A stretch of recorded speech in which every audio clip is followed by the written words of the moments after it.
Basket ಇಂದ tea ಹಾಕೊಂಡಿದ್ದಾಳೆ. ಅವಳೇ sound effect ಕೊಟ್ಟಿದ್ದಾಳೆ. ಇನ್ನೊಂದ್ಸತಿ ಒಂದೇ ಸಿಪ್ಪ ಟೀ ಪಾಪ ಅಲ್ಲಿ ಕಾಯ್ತದೆ ಫ್ರೆಂಡ್ ವೈನ್ ಆಲ್ಕೋಹಾಲ್ ಟೀ ಇದು.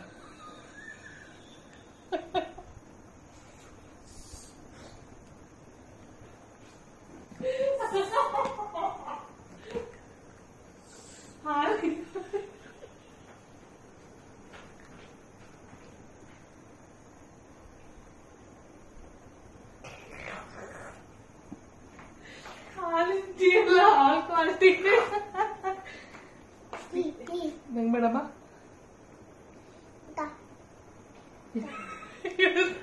ಗುರುವಾರ